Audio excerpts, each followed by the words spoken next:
Today we're continuing our ice fishing previews with fisheries biologists from around the state. I'm Mike Anderson with the North Dakota Game and Fish Department.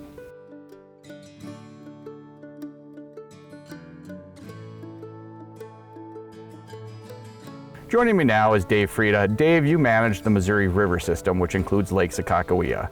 How are water levels looking on Lake Sakakawea? Obviously, we've been through an extremely dry summer, and we had very little mountain runoff to it in the last year, and we've lost a significant amount of water in Sakakawea and Oahe both. But water levels are dropping, and they're the lowest we've seen since in over a decade. So things have definitely changed. Dave, will that pose any access issues this winter for ice fishing? No, it shouldn't actually for ice fishing access. We have pretty good access across the lake, all of our existing boat ramps, plus numerous other places. And the Garrison Project, Army Corps of Engineers here in Riverdale, on their website, they've developed, it functions as a phone app, and it's a map of all the shoreline access points for ice fishing around Lake Sakakawea. And we can put that address up for anglers. Anglers are always curious about walleyes. How are the walleye populations in Lake Sakakawea? The walleye population overall is in good shape yet, good condition. We have moderated some in the last couple of years from the extremely high record abundance we had 3-4 years ago, but our walleye abundance overall is still well above the historic average. There's several year classes that anglers are going to see this winter and this coming summer will be 14 to 17, 18-inch range fish. There's a lot of those just desirable, harvestable fish out there available to anglers. How's forage in the lake? Forage remains good. We did actually, despite the declining water levels this last summer, which typically is not good for Sakakawea forage and game fish in general,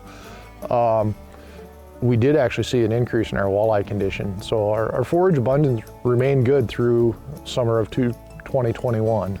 So, okay. But that is definitely a concern in the year to come if we keep losing water levels.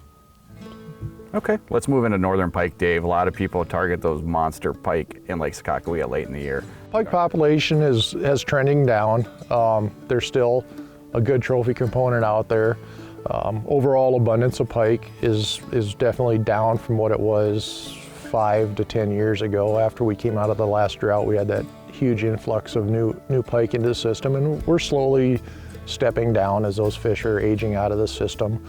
There is some younger fish coming on, but overall the pike population is still good, and it's likely your best chance in the state of North Dakota to harvest a 20-pound plus pike.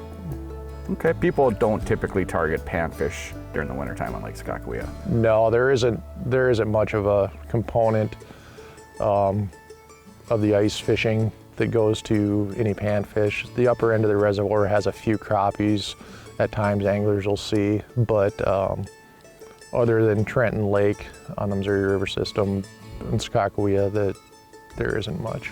The perch that exist are typically small in Sakakawea. Okay. Ice is never 100% safe, but Lake Sakakawea usually freezes late. Yeah, most years it's mid-late December, kind of on the earlier end of when Sakakawea totally freezes over. You know, last year we can push into mid-January too some years. So obviously right now we have a lot of open water left. And yeah, with declining water levels, ice on Sakakawea is always a concern. If you've never been fishing, Lake Sakakawea is a great place to go out ice fishing with somebody that's experienced. Yeah, definitely. It can be intimidating. There's a lot of water, a lot of places to explore. So it's a more challenging ice fishery, I would say, than a lot of district lakes. So, but there's definitely a lot of area to explore.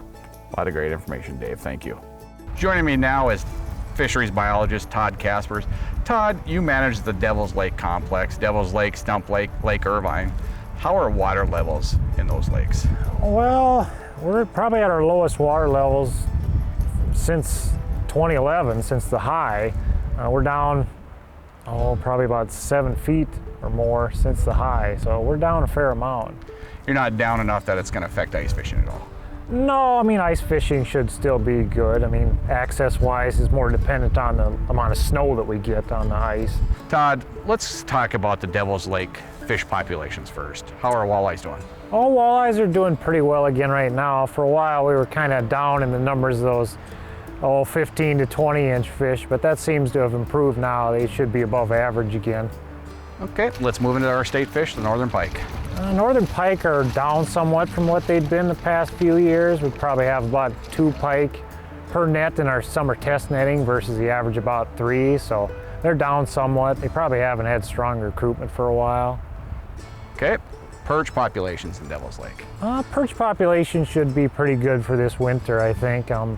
There's a fair amount of those kind of 8-inch and bigger fish. I mean, they're more towards the 8 inches, but there'll be some bigger fish around as well. Todd, let's talk fish populations in Stump Lake. Let's start with walleyes.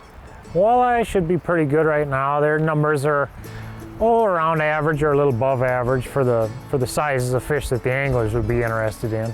Todd, how are pike populations in Stump Lake? Pike populations have never been real strong in Stump Lake, but right now they're probably somewhat below average, but the average size is pretty good. Okay, how about panfish? Panfish and Stump is pretty much only yellow perch, and their numbers should be pretty good right now too, but again, like Devil's Lake, there's going to be a lot of those that are kind of in that 8-inch and just a little bigger range, but there's some bigger ones out there as well. Okay, let's talk Lake Irvine. Let's talk fish populations in Lake Irvine. Lake Irvine is mostly known for pike and walleye. The walleye populations should be pretty good. I mean, there's, better than average numbers of, those kind of catchable size fish right now. And northern pike numbers are pretty strong right now as well. Pike are actually probably underutilized most of the time in Lake Irvine, so anglers shouldn't be shy about keeping a limit of pike from Lake Irvine. If weather allows, ice fishing is a great way to get somebody out fishing that has never been fishing or hasn't been fishing for a while. Explain that a little bit. Yeah, ice fishing doesn't have to be complicated. I mean, all you really need is a way to make a hole in the ice and some basic equipment like rods and reels. You could have a flash or a depth finder if you want, but that's not always needed. And the free ice fishing weekend is December 25th and 26th this year, and people can go on the Game of Fish website to learn more about that. And that's for residents only? Yeah, residents only. If weather allows, ice fishing on the Devil's Lake complex should be good this year. Yeah, it should be. The kicker is always just how much snow we get and if it makes it hard to get around. A lot of great information, Todd. Thank you. Thank you.